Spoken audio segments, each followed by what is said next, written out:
versículo 1. Diz assim: Ora, Elias de Tisbe, em Gileade, disse a Acabe: Juro pelo nome do Senhor, o Deus de Israel, a quem sirvo, que não cairá orvalho nem chuva nos anos seguintes, exceto mediante a minha palavra. Agora vamos lá para o capítulo 18, no versículo 41. Diz assim, 18:41.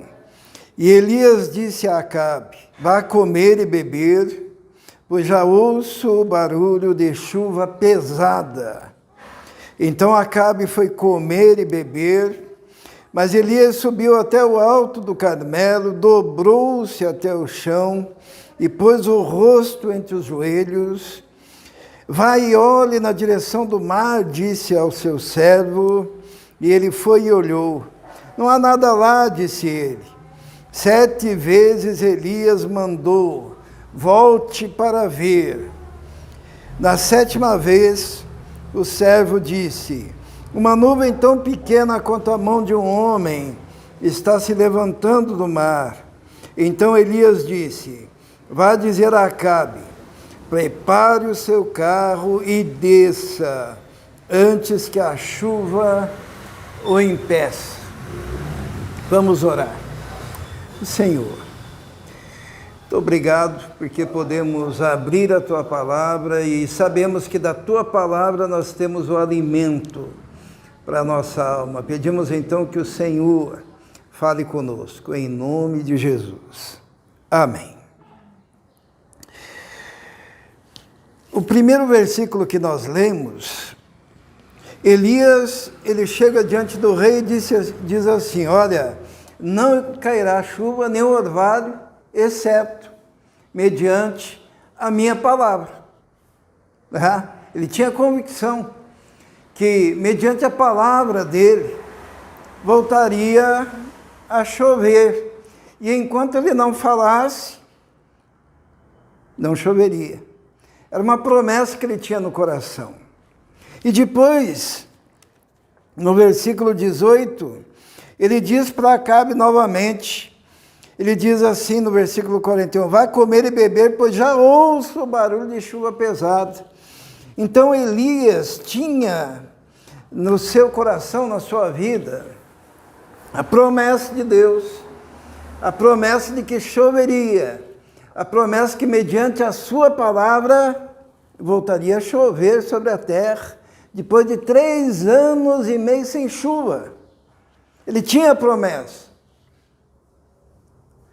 No entanto, para que ele recebesse e usufruísse da promessa, diz ali no versículo 42 do capítulo 18, então Acabe foi comer e beber, mas Elias subiu até o monte Carmelo, dobrou-se até o chão e pôs o rosto entre os joelhos. Ele tinha a promessa, ele tinha a certeza que Deus iria ouvi-lo, ele tinha a certeza que viria chuva sobre a terra. No entanto, para que a chuva viesse, ele teve que se dobrar, ele teve que colocar o rosto no chão. Diz aqui que ele colocou, dobrou-se até o chão e pôs o rosto entre os joelhos, que era uma posição humilhante para um homem, era a posição de uma mulher na época dando à luz. E ele se coloca diante de Deus nessa posição com o rosto entre os joelhos, dobrado, pedindo, clamando. E clamando o quê? Clamando por algo que Deus já tinha dito que faria.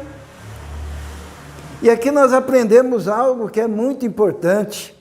As promessas de Deus, elas são para nós. As promessas de Deus estão na Bíblia toda. E elas se direcionam a cada um de nós. Mas para que nós recebamos, para que a gente possa usufruir das promessas de Deus? Será que nós temos também que dobrar os joelhos? Será que nós temos também que pôr a boca no pó? Será que nós temos também que clamar, que pedir? Porque diz a palavra de Deus que enquanto Elias estava naquela posição clamando, pedindo, orando, mesmo ele já tendo dito que já estava ouvindo o barulho de chuva pela fé, e ele disse ao seu moço, olha, sobe ali e olha para ver se vem chuva. E o moço voltava e dizia, não, nada de chuva, não estou vendo nem nuvem no céu. Daí ele disse, vai de novo, e ele continuou ali clamando, pedindo.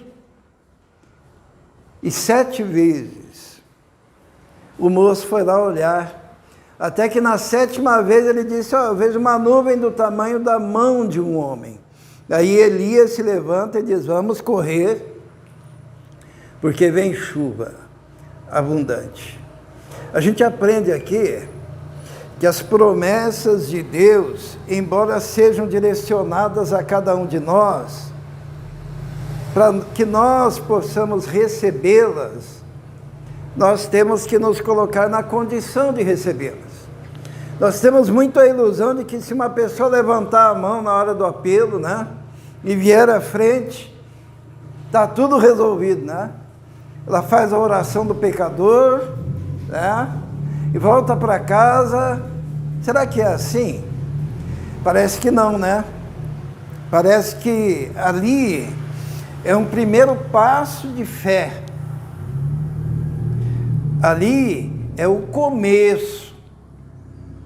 É ali que a gente sinaliza que nós queremos. Só que, a partir dali, é cara no pó, joelho no chão, é clamor, é vida de oração, e nós aprendemos isso com Jesus. Tudo que Jesus ia fazer, ele dizia, olha, eu vou escolher agora 12, mas ele não chegava a escolher, ele primeiro se retirava, passava a noite inteira em oração, depois ele voltava e começava a escolher os seus discípulos. Não é assim? Como que nós podemos usufruir ou querer usufruir das promessas de Deus sem termos vida de oração, sem termos dedicação a Deus, sem estarmos buscando ao Senhor? Nós queremos magicamente que tudo aconteça, quando na verdade a Bíblia nos mostra algo totalmente diferente. Você quer algo para a vida do seu filho? Muito bem. Põe a boca no pó. Clame, chore diante de Deus, se derrame diante do Senhor. Permita que o Espírito Santo vá operando e modificando e transformando as coisas, porque Deus vai nos modelando, mas Ele também quer que nós participamos da obra e da realização das coisas. Vamos abrir lá em 1 Coríntios, que a gente vai ver isso, né? Como que nós somos chamados a agir. A palavra de Deus diz assim, em 1 Coríntios 3:9, o que nós somos? Pois nós somos, e aqui Paulo está falando dos líderes, né? Mas serve para toda a igreja, todo o povo de Deus, todo o povo que ora. O que diz ali? Pois nós somos cooperadores de Deus. Isto é, Deus não vai fazer a obra simplesmente como se ele fosse um gênio da lâmpada, um mágico, sem nos requisitar para que nós estejamos cooperando. O que é cooperar? É trabalhar junto.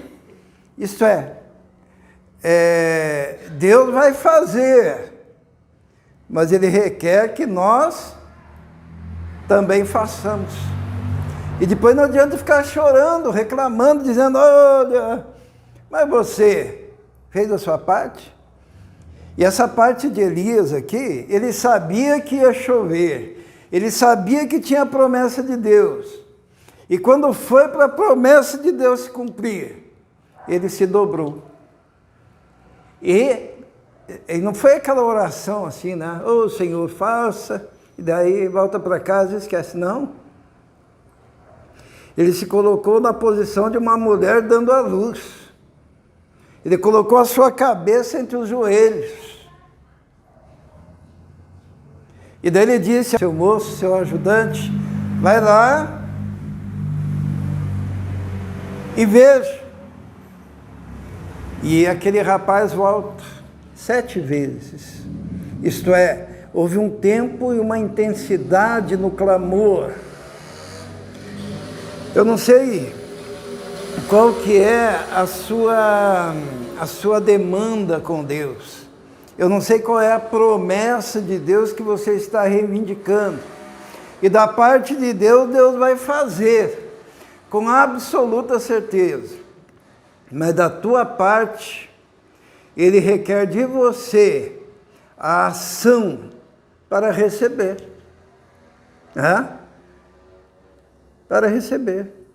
Receber na vida do seu filho, da sua filha, receber lá no seu trabalho, receber na demanda do teu futuro, né? Nos teus planos, nos teus sonhos. Você tem que ter sonho, mas você também tem que pôr o joelho no chão. Você tem sonhos, mas você também tem que pôr a boca no pó. Eu gosto muito daquela palavra de Lamentações. Vamos lá, Lamentações de Jeremias, né? Que fala sobre a questão da esperança. Lamentações no capítulo 3, no versículo 29, diz assim: ponha o seu rosto no pó. Lamentações 3, 29. Ponha o seu rosto no pó. Talvez ainda haja esperança. Isso é, o profeta Jeremias aqui nos diz que é com o rosto no pó. O que é o rosto no pó? É o reconhecimento de que você depende totalmente de Deus, mas que você deve se dobrar a esse Deus e clamar a Ele. E Ele atenderá. E por isso que Jesus diz assim: batei e abrir-se-vos-á. Não é isso? Buscai. Tem sempre a parte humana, né?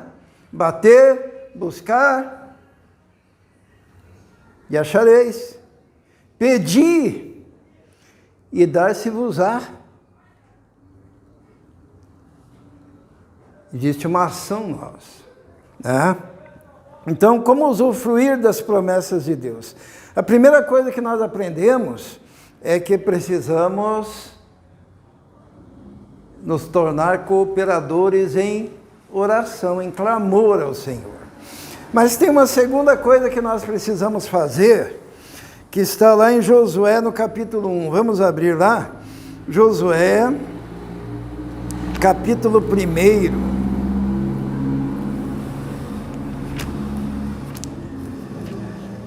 Que é necessário que façamos. Sabe, às vezes a gente quer a coisa magicamente, né? Como é que era na época lá do deserto com Moisés? Na época lá que eles ficaram 40 anos andando no deserto, tinha uma nuvem que guiava o povo, né? Quando a nuvem parava, o povo parava. Quando a nuvem ia, seguia, o povo seguia. Se a nuvem parasse um mês, eles paravam um mês. Se a nuvem... Às vezes nós queremos que as nossas decisões do nosso futuro sejam mais ou menos assim, né? Que tem uma nuvem na cabeça da gente e que tudo seja assim, é só olhar para cima, tem uma bússola já assim, visível, como aquele povo tinha. À noite, então, tinha uma coluna de fogo, né? Que também os aquecia, mas também os guiava. Seria bom, né? Só que quando chega na Terra Prometida, o que acontece? Não tem mais nuvem, não tem mais coluna de fogo. Muda. Porque chegou a hora do quê? Chegou a hora de conquistar. Então, em Josué, no capítulo 1, no versículo 2 diz assim: meu servo Moisés está morto.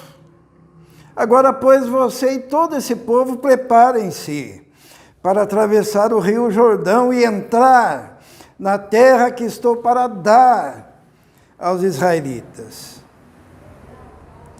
Como prometi a Moisés, todo lugar onde puserem os pés, eu darei a vocês. Os irmãos estão vendo a diferença? Lá no deserto, eles iam seguindo a nuvem, né? Agora não tem mais nuvem.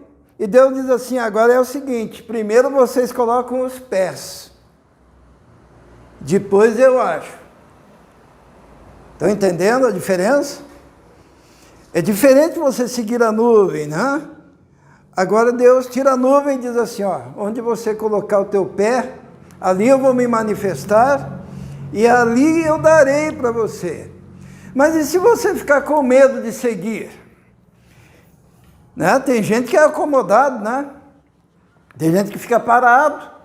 Tem gente que quer, né, um futuro brilhante, mas não vai estudar, né? Não vai atrás do emprego, não manda currículo, fica lá esperando uma nuvem mostrar a hora que ele tem que começar a andar. Será que funciona? E nós estamos nessa época agora, a época em que primeiro a gente põe os pés, e daí Deus age. É que nem a história eu tenho contado ultimamente dos leprosos, né? Jesus falou, vão e apresentem-se. E enquanto eles iam, Deus os curou. Se eles ficassem parados, né? O caso lá de Pedro preso. O anjo falou assim, se levante. Ele podia dizer, estou amarrado, não vou me levantar. Mas enquanto ele se levantava, caíram as algemas. No lugar onde pisar os seus pés, ali eu te darei. Sabe por que tem gente que não conquista nada? Porque não está disposto a caminhar. Então falta a primeira parte, que é clamar, que é orar, que é colocar a boca no pó. E falta a segunda parte, que é seguir. Sabendo que Deus irá abençoar os seus passos, se você for adiante. Agora, qual parte que é mais importante? A parte de colocar a boca no pó, de colocar a cabeça entre os joelhos e clamar, ou a parte de seguir caminhando e conquistando, pisando os territórios que a gente vai conquistar, como aconteceu com Josué? Qual que é a parte mais importante?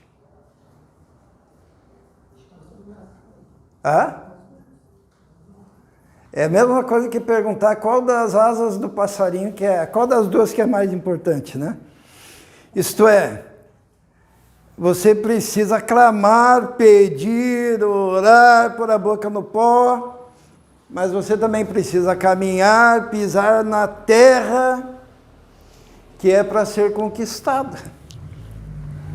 Senão nada vai acontecer, se você não fizer isso. Agora, a grande questão, por exemplo, nós temos aqui diversos lugares que poderiam estar cheio de pessoas que com a disposição de colocar a boca no pó, junto conosco aqui, de orar, né? De clamar, de pedir. E, infelizmente, por bons ou maus motivos, nós não sabemos, o Senhor sabe, mas não estão, né? Talvez estejam pisando terras para conquistar, mas falta uma das asas. E olha, é um risco tremendo, tremendo, você seguir nas conquistas sozinho. É autossuficiência.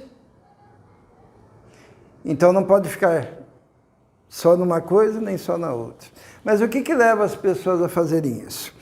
E eu coloquei aqui que o que leva as pessoas a se afastarem tanto da ação quanto da oração é a distração.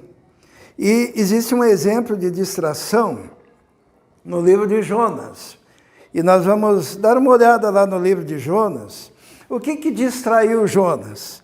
A primeira coisa que distraiu é que Deus tinha um propósito para ele e ele fugiu. E nessa fuga, ele foi distraído, tá? Com outras coisas. Ele foi distraído porque ele teve que ficar lutando contra uma tempestade dentro de um navio. Sabe? Tem gente que está aí lutando contra a tempestade dentro do navio, dizendo, o que está acontecendo? O que está acontecendo é que você esqueceu que tem que pôr a boca no pó e obedecer, e você esqueceu que tem que caminhar e conquistar aquilo que Deus mandou, não aquilo que você quer. E daí Jonas se distraiu, no sentido de que ele desviou-se do propósito de Deus e teve que enfrentar lá uma tempestade, num barco. Depois o que aconteceu? Ele foi distraído também por um grande peixe. Quando jogaram ele ficou lá no ventre do peixe, certo? E no final do livro ele foi distraído pelo quê? Por uma lagarta. Lembra a lagarta que comeu a boboreira? E a boboreira morreu?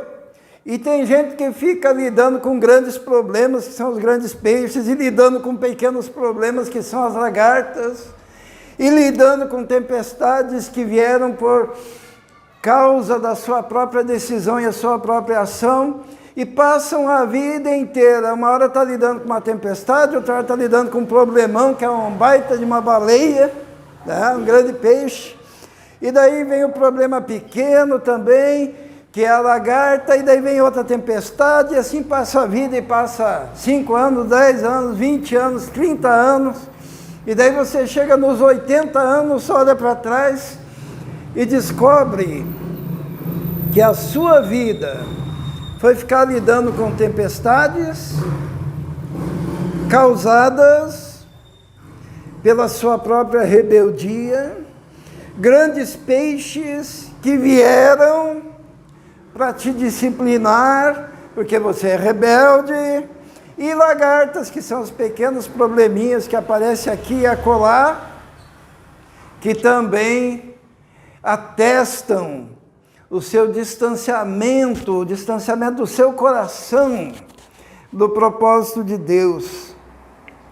Sendo que o melhor seria o quê? Desde o começo, obedecer. Fazer que nem Elias. Elias sabia que tinha as promessas, mas mesmo assim se colocava de joelhos. Fazer que nem Josué. Josué sabia, Deus disse para ele, estou te dando essa terra. Só que ele tinha que conquistar. Não podia ficar parado, ele tinha que seguir, ele tinha que colocar os pés na terra, para se tornar então o proprietário, tomar posse daquela terra. Eu não sei se você tem as duas asas funcionando, né? Porque se você tiver as asas da oração e as asas da ação funcionando, eu tenho certeza que a tua vida está decolando. Mas se você não tem, daí você está no meio de uma briga com uma baleia ou com uma lagarta. Enfrentando. A moda do Miguel de Cervantes lá, como é que é o nome do personagem? Do Dom Quixote, né? Lutando contra moinhos de vento, enfrentando questões que surgem, às vezes até questões imaginárias, brigando com lagartas e com peixes, e desviado do melhor de Deus, do melhor que Deus tem para a sua vida. Hoje, o chamado de Deus para nós é colocar a boca no pé, no pó, tá? E os pés nas terras que nós temos para conquistar. E a bênção de Deus, ela se manifestará sobre nós, quando nos colocarmos assim nas mãos do Senhor. Amém? Vamos orar. Senhor, muito obrigado pela Tua palavra, porque o Senhor nos orienta como devemos agir. E pedimos que o Senhor nos dê o discernimento, a capacidade, Senhor, de fazermos conforme o Seu propósito, Senhor. Que a gente não perca tempo, Senhor, com grandes peixes ou com pequenas lagartas, mas que o nosso tempo esteja totalmente dedicado ao Senhor, ó Deus, e a fazer o que o Senhor quer, porque o melhor lugar é no centro da sua vontade. Nós te pedimos isso em nome de Jesus. Amém.